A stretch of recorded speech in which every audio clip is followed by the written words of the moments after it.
नमस्कार विद्यार्थी मित्रांनो, अभ्यास मित्र परिवारामध्ये तुम्हा सर्वांचं खूप खूप स्वागत आहे।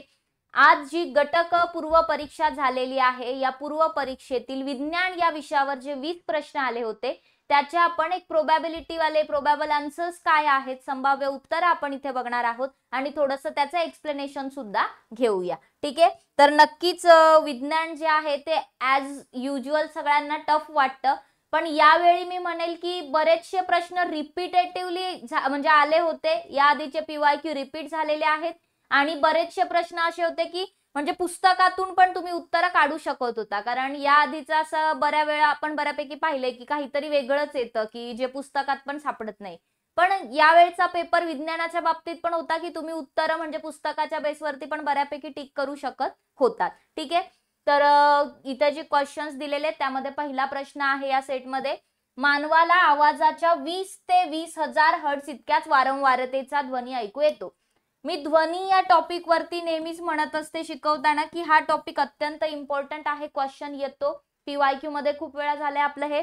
तर यस, मानवाला 20 ते 20,000 हर्ट्झ वारंवारतेचा ध्वनी ऐकू येतो। आपली ऑडिबल रेंज तेवढीच आहे। इन्फ्रासोनिक आणि अल्ट्रासोनिक वेव्स जे आहेत याचं त्यांनी काय केलं तर वर खाली केलं।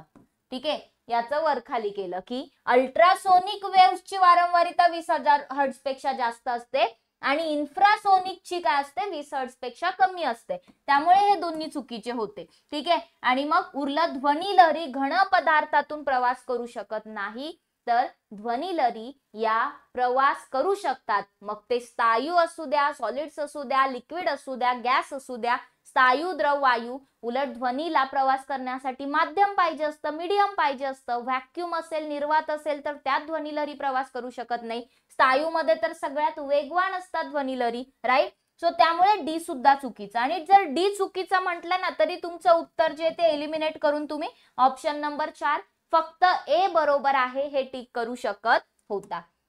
पुढे बघा, खालीलपैकी कोणते इलेक्ट्रॉनिक उपकरण प्रकाश ऊर्जेचे रूपांतरण विद्युत ऊर्जेत करते।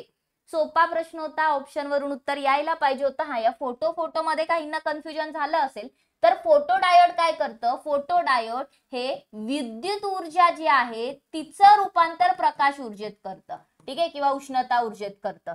आणि फोटोव्होल्टाइक डायोड जे आहे ते काय करतं तर प्रकाश ऊर्जेचं रूपांतरण विद्युत ऊर्जेमध्ये फोटोव्होल्टाइक डायोड करतं। सो ऑप्शन नंबर 1 हे या प्रश्नाचं उत्तर होतं, बाकी एलईडी किंवा टनेल डायोड येणार नाही। बॉल बिअरिंग्सचा वापर यंत्रामध्ये कोणते घर्षण कमी करण्यासाठी होतो।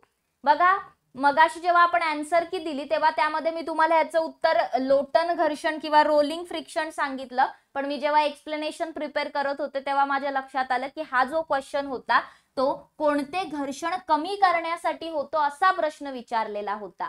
ठीक आहे, बॉल बिअरिंगचा वापर रोलिंग फ्रिक्शन मध्ये केला जातो, पण या रोलिंग फ्रिक्शनचा वापर कशासाठी करतात, स्लाइडिंग फ्रिक्शनला कमी करण्यासाठी करतात, म्हणून उत्तर येईल सर्पी घर्षण, स्लाइडिंग फ्रिक्शन हे याचं करेक्ट आन्सर आहे।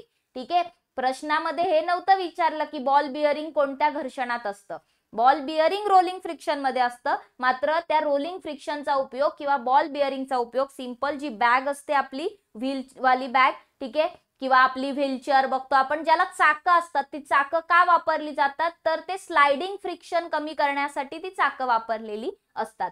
ठीक आहे, पुढे बघा, कास्य या मिश्र धातूचे डॅश डॅश या दोन धातूंचा कास्य मध्ये समावेश होतो। रिपीट झालेला क्वेश्चन आहे, कॉपर आणि टिन। ठीक आहे, तांबे आणि कथील। ठीक आहे, तांबे व कथील याचा उपयोग करून काय केलं जातं तर ब्रॉन्झ, कास्य म्हणजे काय ब्रॉन्झ हे अलॉय संमिश्र तयार केलं जातं। संमिश्र म्हणजे काय, एक किंवा दोन धातू, धातू अधातू असे मिक्स करून काहीतरी बनवतात, त्याला संमिश्र म्हटलं जातं। ठीक आहे, सो ऑप्शन नंबर 1 हे करेक्ट उत्तर आहे। पुढे, कार्बन डायसल्फाइडचा उपयोग डॅश डॅश मध्ये केला जातो, तर कीटकनाशक, तणनाशक, बुरशीनाशक। तर इथे तुम्ही कधी कार्बन डायसल्फाइड ऐकलेलं नसेल। कार्बन डायसल्फाइड हे एक प्रकारचं काय आहे, सॉल्व्हेंट आहे। ठीक आहे, तर त्याचा उपयोग हा लॅबोरेटरीज मध्ये कृत्रिम काम करण्यासाठी, सिंथेटिक वर्क मध्ये, रबर वगैरेच्या प्रोसेस मध्ये केला जातो। सो याचं उत्तर ऑप्शन नंबर 1 आहे। खालीलपैकी सर्वात मोठा डायपोल मोमेंट असलेला रेणू डॅश डॅश आहे। बघा, मिथेन हा डायपोल मुवमेंट 0 दाखवतो. ठीक आहे, मिथेन हा पोलार वाला बंध आहे. ठीक आहे, पण डायपोल मुवमेंट 0 आहे. डायपोल मुवमेंट ही त्याच्या स्ट्रक्चरवर डिपेंड असते. सो कार्बनला चारही बाजूनी हायड्रोजन आहेत. सो इथे एक प्रकारे जर पाहिलं टेट्राहायड्रल स्ट्रक्चर, इथे डायपोल मुवमेंट 0 होणार. CCl4 च्या बाबतीमध्ये पण तेच कार्बन टेट्राक्लोराइड मध्ये की वाला स्ट्रक्चर येईल टेट्राहायड्रल. सो यामध्ये पण 4 क्लोरीन. सो इथे 0, यांची डायपोल मोमेंट काय झाली, 0 झाले. सो हे तर पहिलाच कट होत होते. आता इथे मिथाइल ट्रायक्लोराइड आणि या ठिकाणी जर तुम्ही पाहिलं तर CHI3 दिलेलं आहे. आता इथे जे तुम्हाला दिलेले ऑप्शन्स आहेत यामध्ये CHCl3 आणि CHI3 मध्ये जर तुम्ही पाहिलं तर CHCl3 चा जो डायपोल मोमेंट आहे तो 1.04 डीबाय आहे. डायपोल मोमेंटला डीबाय या युनिट मध्ये मोजलं जातं, डीबाय मध्ये. ठीक आहे, आणि CHI3 जो आहे, आता CHI3 बघा इथे C3I दिला असता ना, C3I. ठीक आहे, मिथाइल ट्रायमिथाइल आयोडाईड याला म्हणतात. आणि इथे दिलेला जो आहे तो CHI3 आहे. तर इथे ट्राय आयोडाईड मिथाइल दिलेला आहे किंवा ट्राय आयोडाईड मिथेन दिलेला आहे. ठीक आहे, सो CH3I दिला असता तर डायपोल मोमेंट जास्त झाला असता आपल्याला, मग तो 1.9 च्या पुढे मिळतो. ठीक आहे, पण इथे CHI3 दिल्यामुळे हे उत्तर येणार नाही, याचा डायपोल मोमेंट कमी होतो. उत्तर येईल तुमचं ऑप्शन नंबर 2 CHCl3 हे प्रश्नाचं करेक्ट उत्तर यायला पाहिजे. ठीक आहे, CHCl3 चं डायपोल मोमेंट कसं आहे, सर्वाधिक आहे. ओके, सो ऑप्शन नंबर 2 हे आन्सर यायला पाहिजे. पुढे जाऊया. पेट्रोमायझोन मध्ये डॅश डॅश द्वारे अँटीकोॲग्युलंट स्त्रवले जाते. पेट्रोमायझोन काय आहे? पेट्रोमायझोन एक फिश आहे. काय आहे? फिश आहे, कॉर्डेट आहे. ठीक आहे, प्राण्यांच्या वर्गीकरणावर तुम्हाला बायोमध्ये बरेच प्रश्न दिसतील. सो पेट्रोमायझोन हे फिश आहे जे कॉर्डेट आहे. ठीक आहे, आणि अँटीकोॲग्युलंट ते सिक्रेट करतात. आता अँटीकोॲग्युलंट म्हणजे काय, तर काहीतरी गोष्ट घट्ट होण्याच्या विरोधात ते काम करतं. जसं की जे लीच असतं त्याच्या लाळेमध्ये जे आपल्याला हिरुडिन ते सिक्रेट करतं, तर त्यामुळे रक्त गोठण्याच्या अपोजिट ते वर्क करत असतं. सो तसंच हे पण अँटीकोॲग्युलंट म्हणून काम करणार. तर त्या लाळेवरून तुम्हाला इथे मॅच करायचं होतं. ऑप्शन नंबर 3 हे इथे करेक्ट उत्तर येईल. लाळ ग्रंथी हे याचं करेक्ट आन्सर आहे. इवन पेट्रोमायझोनला वॅम्पायर फिश म्हणून सुद्धा ओळखलं जातं, हे सुद्धा लक्षात ठेवाल. ठीक आहे, कांगारू हा प्राणी डॅश डॅश या फायलम मध्ये समाविष्ट आहे. कांगारू काय आहे? सस्तन प्राणी आहे. सिंपल, सोपा, साधा प्रश्न होता. थेट पिलांना जन्म देतो. सो हा सस्तन प्राणी आहे.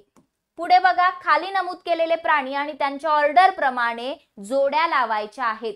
ठीक आहे, त्यांच्या ऑर्डर नुसार, गणानुसार जोड्या लावायच्या आहेत. इथे जे प्राणी दिले होते तर यामध्ये तुम्ही जर पाहिलं तर गांडूळ वगैरे हे लीच. ठीक आहे, सो ॲनिलिडा आणि मग आपल्याला आर्थ्रोपोडा मधले असे वेगवेगळे प्राणी इथे किंवा सजीव दिले होते. मग यामध्ये ढेकूण जे आहे ते हेमिप्टेरा मध्ये मोडतं. हेमिप्टेरा या ऑर्डर मध्ये येतं.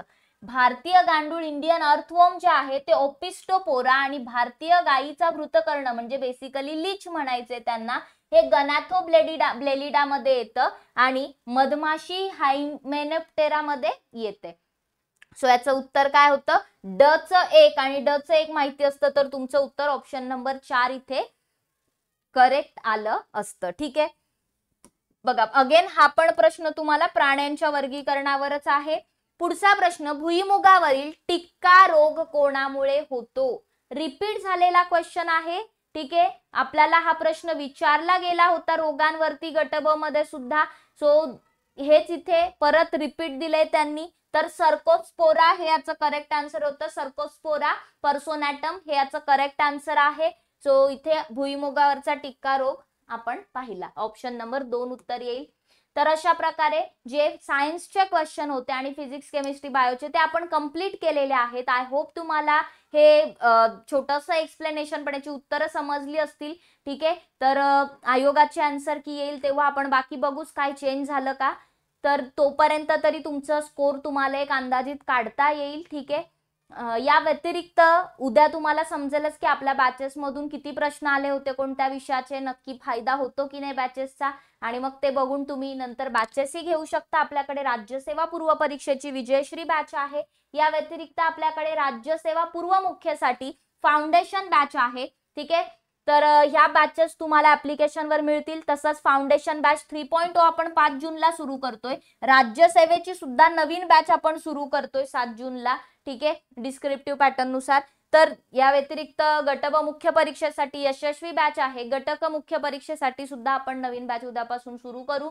तर जे मुलं ज्यांचा स्कोर 60+ जातोय तर ते मेन्सची तयारी निश्चितच करू शकतात, ठीक आहे. तर केली पाहिजे तयारी, म्हणजे नंतर जेव्हा पण रिझल्ट येईल तेव्हा असं नको की वेळच नाही मिळाला, असं व्हायला नको. तर आपला नोट्स पॅक पण आहे 499चा. तुम्ही जर बॅचेस घेतल्या तर त्यात नोट्स मिळतील. अदरवाईज तुम्ही जर फक्त नोट्स पॅक घेतला तर तुम्हाला रिव्हिजनसाठी या PDF नोट्स मिळतील. बाकी आपल्याकडे सरळ सेवा वगैरे वेगवेगळ्या बॅचेस आहेत. ऑलरेडी डिस्काउंट सुरू आहे. जर अजून तुम्ही बॅच परचेस करत असाल आणि खाली जर कुपन अप्लाय केला, कुपन कोड हर्षाली 10 कॅपिटल मध्ये, तर तुम्हाला अजून एक्स्ट्रा 10% डिस्काउंट मिळून जाईल. सो हे कुपन कोड अप्लाय करा, तुमच्या फ्रेंड्सला सजेस्ट करा आणि ऍप्लिकेशन डाउनलोड कराल, Telegram channel, Instagram page join कराल, ऍपवरून जी बॅच नोट्स हवाय ते परचेस करा. काही अडचण आली तर कॉन्टॅक्ट नंबर आहे, कॉल मेसेज तुम्ही करू शकता. सो अशा आपले सर्व विषयांचे एक्सप्लेनेशन्स तुम्हाला पाहायला मिळतील. धन्यवाद. हे लेक्चर जर आवडलं असेल तर लाईक करा, शेअर करा आणि तुमच्या फ्रेंड्सला पाठवा. चॅनल सबस्क्राईब केलं नसेल तर सबस्क्राईब करायला विसरू नका. धन्यवाद. बघत राहा अभ्यास मित्र.